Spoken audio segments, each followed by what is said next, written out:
Hello guys, welcome back to this channel. Today we are doing a poem analysis and appreciation of A Wreath of Tears by Kobena Eyi Acquah. A Wreath of Tears is a touching funeral tribute. The writer, Kobena Eyi Acquah, dedicated it to the pastor of a Methodist church called Osofopon S.B Esamuah.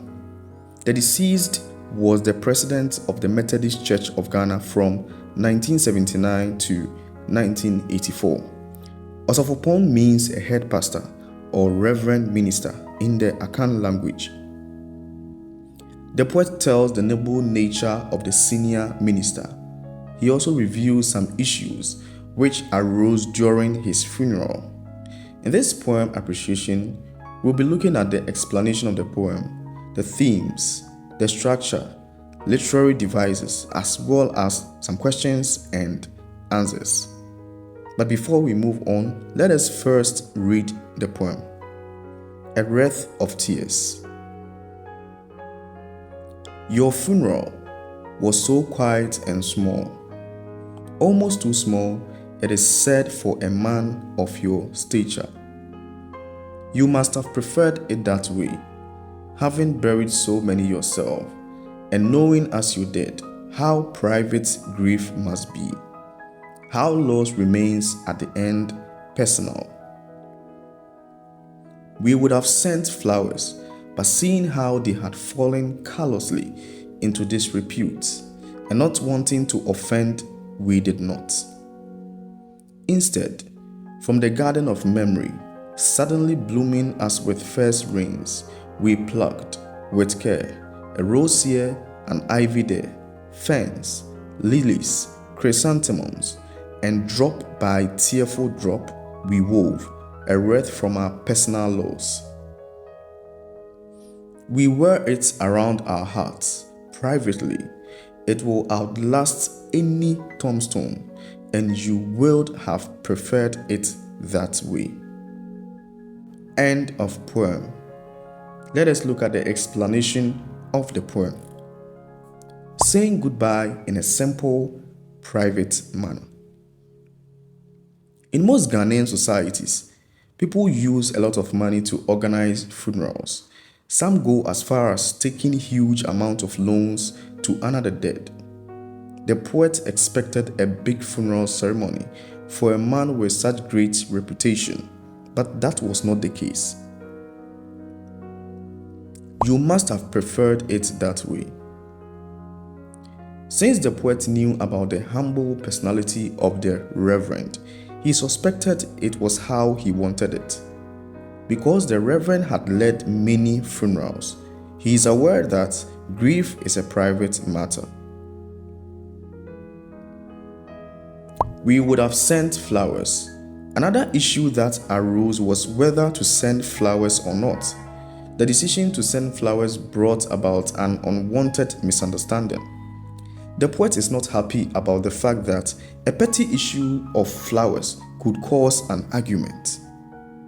Funerals bring the loved ones of an individual together, not separation. Drop by tearful drop they wove. Instead of flowers, the people at the funeral create a special wreath using memories. They choose flowers like roses, ivy, ferns, lilies, and chrysanthemums.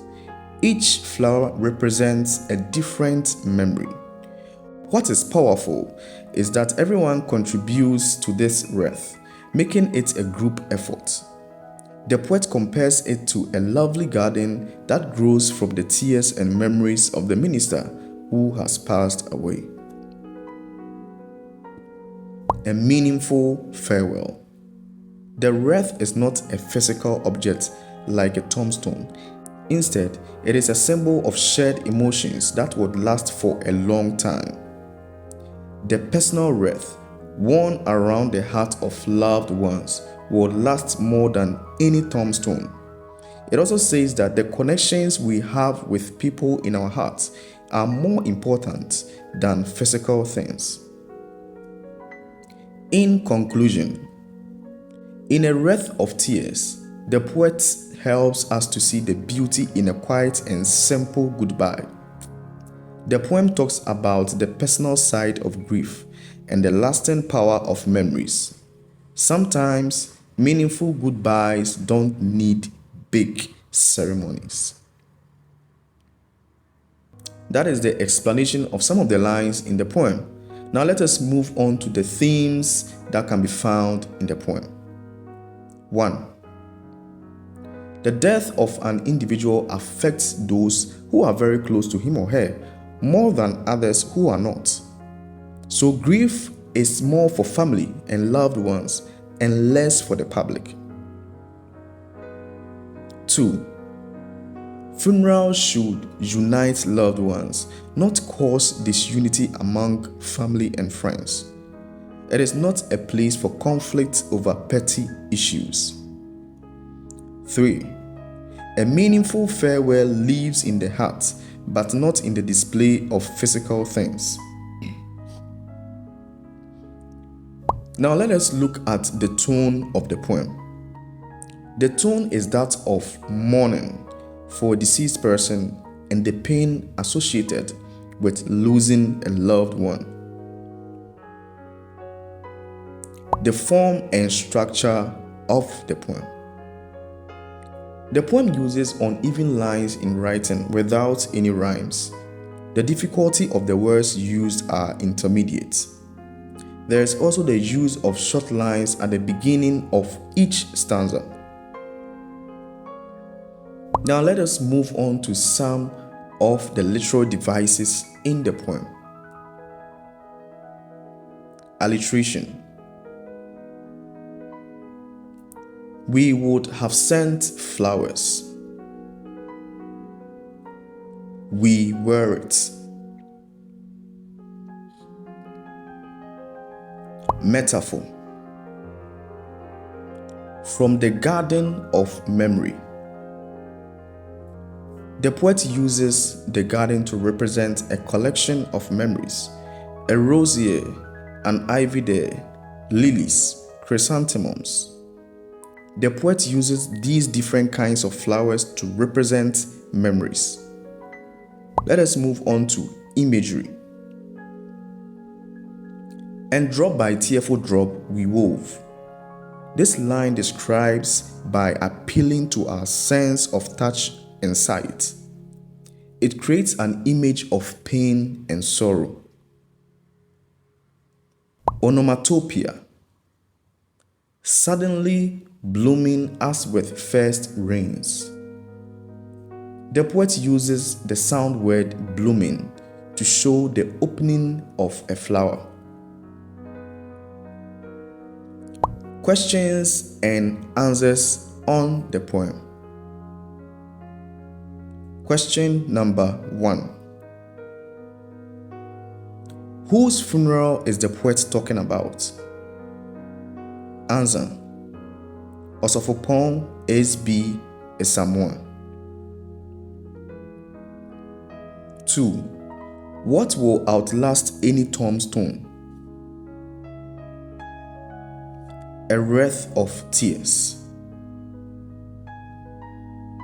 3. What is the tone of the poem? Sorrowful or sad? 4. Mention some qualities of the departed soul. He was humble and respectable.